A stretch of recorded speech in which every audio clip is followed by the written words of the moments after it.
Promutuel est... là. La la la la la la la.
Très jeune, j'avais mon grand-père, un de mes grands-pères qui restait voisin de chez moi, qui s'intéressait beaucoup à la nature, à essayer de comprendre par lui-même. C'est un observateur.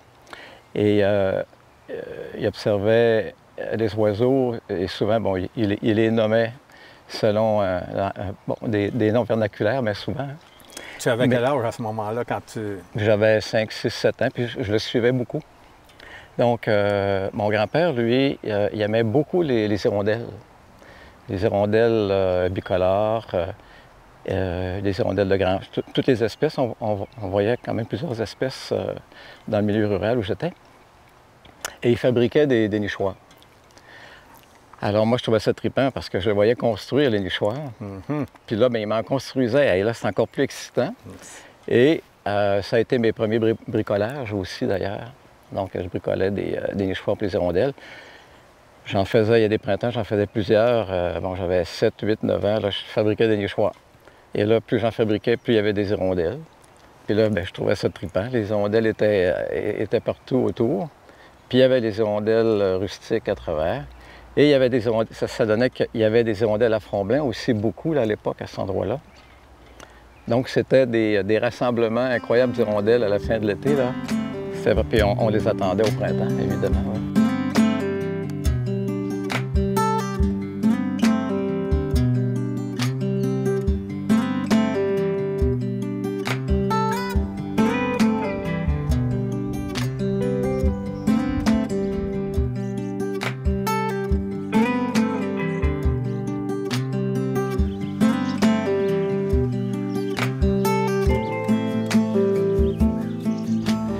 Grand-père, est-ce qu'il était dans un domaine en particulier qui le ramenait proche de ça? Ou... Agriculteur. Ah, il était agriculteur. Il était producteur laitier, oui. Il était pomiculteur, agriculteur, il produisait des fraises, il y avait des ruches, il y avait des abeilles, tout ce qui vivait. Il était intéressé par tout ce qui vivait. Je passais à côté d'une plante, je ne savais pas trop son nom. Mettons de la menthe du Canada, hein, qu'on connaît bien. Il en arrachait, puis il me faisait sentir, ah, sans ça, c'est du baume. C'est du baume du Canada. C'était pas du baume du Canada.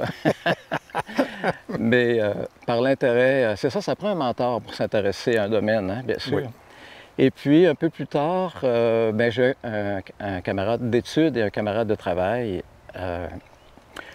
qui faisait de l'observation d'oiseaux. Donc, lorsqu'il était très jeune, il participait à des camps d'ornithologie à différents endroits au Québec, à Saint-Fulgence ou dans la région de Québec, dans le bas du fleuve. Et qui organisait pour notre groupe de travail des sorties d'observation d'oiseaux au printemps, les canards, au pont de l'île, par exemple, ou encore à l'automne, les oies, les outardes à Cap-Tourmente, etc. Donc, c'était une belle activité à l'extérieur du travail. Et là, on voyait toutes sortes de choses, puis ils pouvaient nous les nommer immédiatement, ce qui était agréable aussi. Donc, à l'occasion, j'ai quelques sorties d'observation d'oiseaux. Avec lui, on se donne rendez-vous.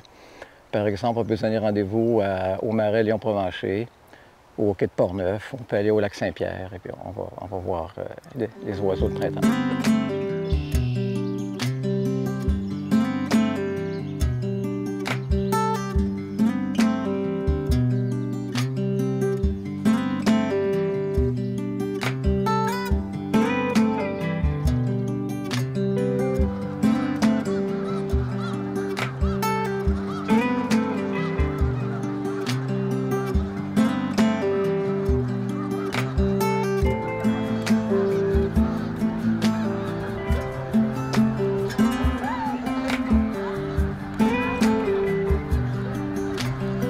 Tu as parlé de ton travail. Ton travail est un peu complémentaire à ça aussi, là. Oui, bien, je suis agronome. J'ai toujours travaillé dans le domaine des plantes, dans le diagnostic des maladies des plantes. Un travail à l'intérieur, un agronome d'intérieur parce que je travaillais en laboratoire. Mais il ne faut pas oublier que l'agronome, il doit aller aussi se tremper en pleine nature à travers les plantes. Et lorsqu'on regarde les plantes, bien, c'est difficile de ne pas voir les oiseaux aussi à travers, hein? Puis les insectes. Donc, c'est un tout. Ouais. C'est un monde, c'est un tout. C'est un beau passe-temps, hein? Le jardinage, moi, c'est ma façon de fêter le printemps. Ma conjointe aussi. Mes parents ont toujours fait un potager le printemps. Il y avait des plates-bandes. Chez mes grands-parents, oui, toujours. Il y avait toujours un potager. Ils étaient agriculteurs, d'ailleurs. Alors, pour moi, c'est normal d'avoir un potager chaque année. Ouais.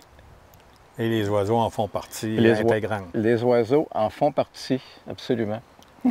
C'est merveilleux.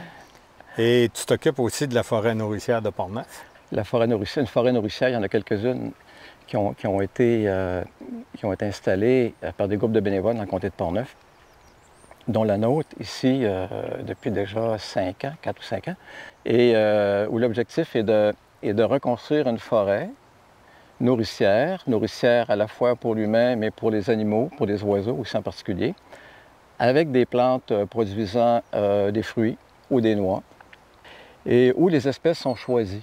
Donc, on ne laisse pas aller la forêt comme ça, comme elle veut, mais on va choisir, on essaie de rebâtir la structure d'une forêt, donc la strate herbacée, arbustive, petits arbres, grands arbres, mais avec des espèces cultivées. Et vous avez intégré les oiseaux à la forêt nourricière aussi? Absolument, on a intégré les oiseaux à la forêt nourricière. Il est apparu ce printemps quelques nichoirs de merle bleu. On te remercie, Roland.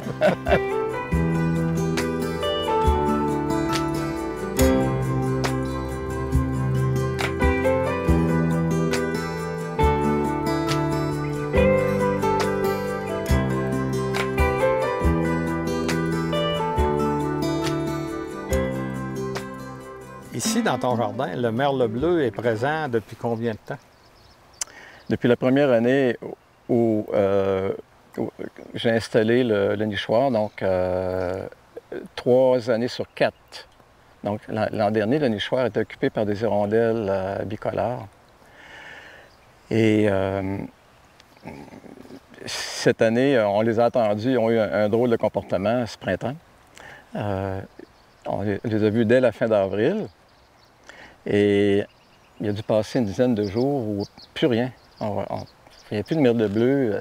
On s'est dit, je t'en avais parlé, ils ont peut-être été... C'est l'inquiétude, hein? Dans ce temps-là, on est un peu... Ils ont peut-être été capturés par un chat, parce qu'il y a quand même des chats errants dans le secteur. Ou, je ne sais pas, ils n'avaient aucune idée qu'est-ce qui est arrivé. Et après 10 jours, ils sont revenus, on les a vus réapparaître. Ça a été une belle surprise, parce qu'on les attend longtemps. On se demande toujours si on va avoir une nichée de merle bleu. C'est ce qui fait qu'il rentre au printemps un petit peu... Il fait partie de la fête du printemps. Oui. Il fait partie du signal printanier. Il est tellement beau. Les couleurs sont tellement belles. C'est un bleu incroyable. Hein? Et durant qu'on se parle, il est là qui nous regarde il vient d'arriver. Du haut de son perchoir. Le mâle vient d'entrer. Et peut-être cette date-ci, la couvaison est sûrement commencée.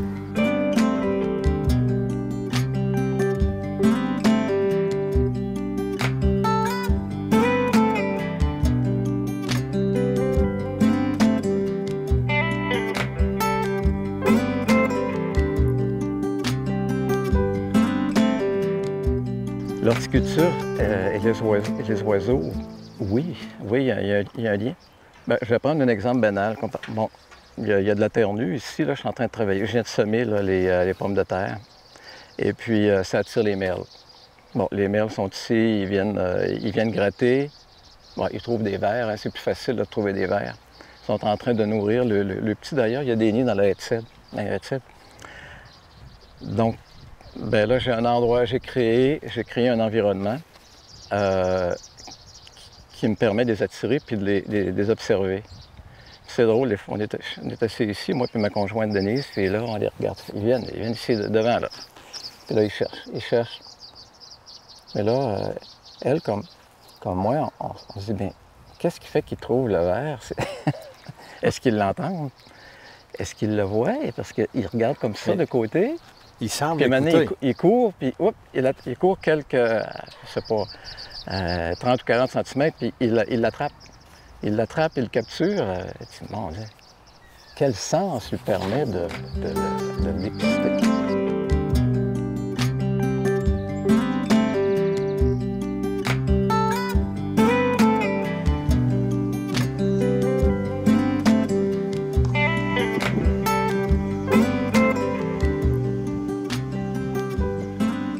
Donc, c'est des observations comme ça qui sont le fun. Bon, on vient de voir les colibris là, dans les tulipes. Là. Vous ne les avez pas vus encore cette année, les colibris? Je les vois habituellement lorsque les lilas commencent à fleurir, ou les pruniers. Ils ont d'ailleurs commencé, les pruniers. Et bon, ben, les fleurs, les tulipes attirent les colibris. Ah oui, il y a toujours un lien avec le vivant. C'est le lien du vivant qui est intéressant à observer. La complémentarité. Lorsque tu travailles au jardin, oui. Le chant des oiseaux est-il important pour toi? Ah ben oui, ça crée l'environnement. Ça fait partie de l'environnement. Ah oui, là, tu viens de mentionner un point essentiel. Il faut les entendre. Il faut les entendre. Je ne pourrais pas comprendre un environnement naturel sans le chant des oiseaux. Ouais. Bien souvent, on n'a même pas besoin de les voir. Juste, on dit, hop, je ne le vois pas, mais je sais que c'est tel oiseau. Ah, il est caché. Le chant du merle bleu, par exemple, là, dans la cime des érables à giguère. On dit, ah, ben, je ne le vois pas, mais je l'entends, je sais qu'il est là. Ah oui, ça donne le ton. Ça donne le ton à la saison. Absolument. Ouais.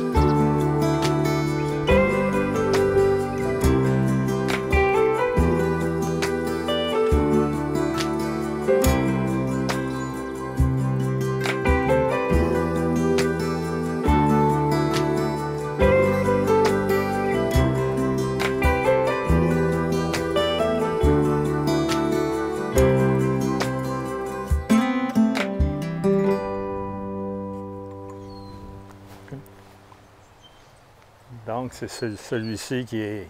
Oui. Oups, la femelle, la femelle vient de sortir. Elle était là. On va s'éloigner un peu pour lui laisser la tranquillité. Ils sont peut-être en train de commencer à couver. Est-ce que tu as déjà eu de double niché dans la même saison ou si c'est... Hey, ça, non. Ça, c'est assez rare, particulier. Oui, c'est plus rare, non. Mais je les revois à la fin de l'été. En septembre, je peux les revoir. Je ne sais pas si c'est les mêmes là, qui repassent. Je pense que les mêmes reviennent sur leur territoire. OK. Fin septembre, là, j'en vois ici. Là, mais cette année, ils sont arrivés très tôt chez toi. Oui. Donc, il y a des possibilités d'une deuxième nichée, possiblement. Fin d'avril. Ah, bien, j'espère. Ah oui. Et là, les bébés, semble-t-il, aident les parents à un moment donné. OK. Ça serait vraiment beau. Ah oui, ça serait merveilleux. Oui. Ah mon Dieu, oui. On va le souhaiter. Oui. Ici, les tuteurs qui tiennent les fils, c'est assez gagnant. Et sur le terrain, tu as d'autres oiseaux qui nichent, tu nous as dit. Oui. Le merle d'Amérique, très présent. Oui, dans les Atuia, là. Les chardonnerets, aussi dans les lilas. Des ménates dans les cèdres en arrière. Puis probablement aussi des jaseurs. À chaque année, il y a des jaseurs, des cèdres qui nichent aussi là-dedans. Ouais.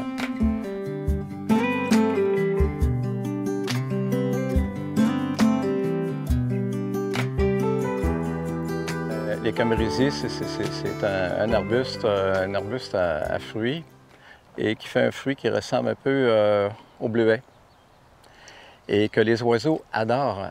En fait, là, il est très, très juteux, très tendre. Et là, ben, j'ai créé, sans le savoir, un milieu pour le jaseur des cèdres, parce qu'il niche dans la haie de cèdre ici, et il vient manger des camérises.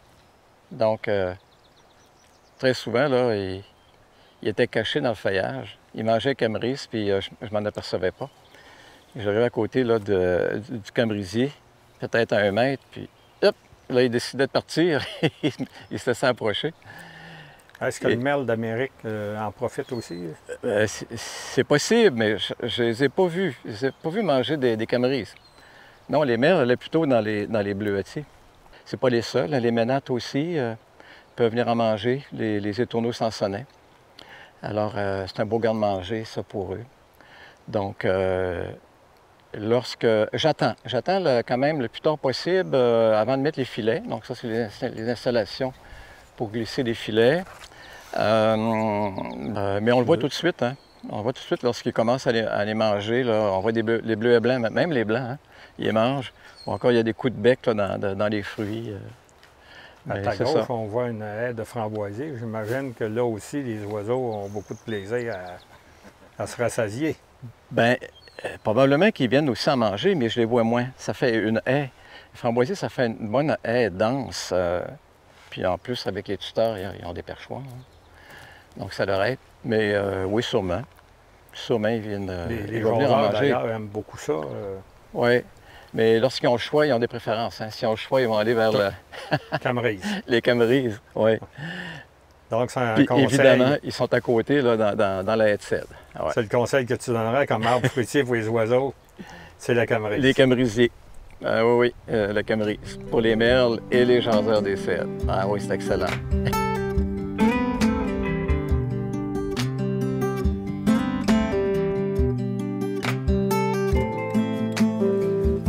Bien, celui-là, il a un air, bon... Il est son rustique. apparence très rustique. A eu un nid de troglodytes à l'intérieur et ça m'avait bien surpris, bien fasciné parce que j'avais aucune idée de l'oiseau qui avait fait un nid de telle manière. En fait, c'est un nid qui était fait en bois, tout en brindilles de bois, de fins rameaux ligneux qui étaient tout enroulés à l'intérieur. Je me suis dit, quel oiseau fait un nid avec du bois? Et j'étais allé le montrer à Jean-Paul Hamel. Right. Jean-Paul Hamel, en voyant ça, j'ouvre le nichoir, j'ai dit, regardez, qu'est-ce que c'est? Ah, là, il est parti à rire. Il a dit, un nid de troglodytes. Ah, ben là, j'ai appris que c'était un nid de troglodytes. Il avait rempli seulement celui-là? Oui. Il était chanceux. Il était chanceux, oui. Souvent, Oui, parce que ils font tous les nichoirs. Ils font tous les nichoirs, c'est ce que j'avais entendu dire. Mais non, seulement celui-là. J'ai jamais vu l'oiseau. Il a fait son nid sans que je m'en aperçoive. Très discrètement. Ah oui.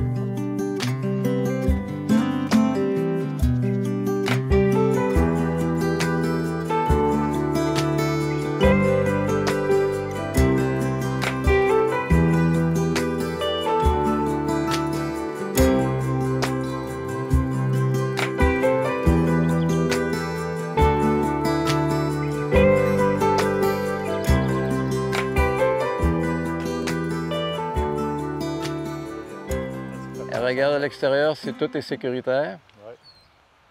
Et est reparti. On dirait qu'elle est en train de nourrir. Et il s'habitue, hein? Il s'habitue à la circulation. Là. Ah oui, oui. Les hirondelles, entre autres. Les hirondelles. On peut travailler à côté d'eux autres. Oui, Sauf la journée où les bébés sortent.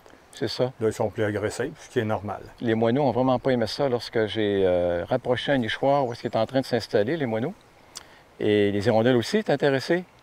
Donc, moi et ma conjointe, on s'est dit, oh, on va approcher le nichoir, on va le fixer à un des poteaux de véranda. Les hirondelles ne se dérangeaient pas du tout. Oh, mais les moineaux, ils n'ont pas aimé ça. Trop proche. On circulait, on sortait de la maison. Ah non, là, ils étaient stressés, là, donc ils ont quitté. Les hirondelles, On dit, on peut approcher, elle va nous regarder à 2 mètres. Elle est dans le nichoir. Ça ne dérangera pas. On est sur la galerie, puis l'hirondelle est là dans le nichoir. Non, je sais pas, mais le moineau, il ne tolère pas.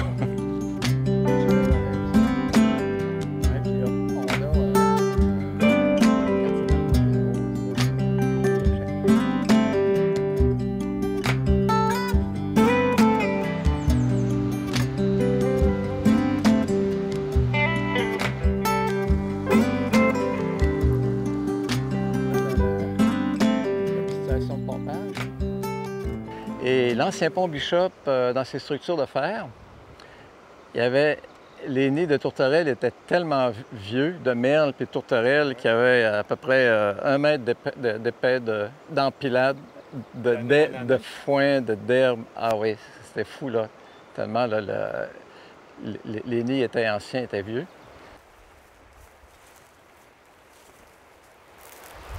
Bien, ici, il y a énormément d'endroits où les oiseaux pourraient nicher. En fait, les cavités là, entre les pièces de bois, il y en a jusqu'en haut. Mais on n'en voit aucun. Donc, on pense qu'il y a un élément dans l'environnement qui déplaît aux oiseaux, puis qui pourrait être l'odeur du traitement. Le traitement pour bois ici, c'est un traitement vert, le fameux traitement vert à base de cuivre, qui est appliqué contre la pourriture. Ah oui! Un nid! Un nid! Ah oui, sur la... Qu'est-ce que c'est? Il y a une maman ou un bébé dedans. Oui! C'était quoi?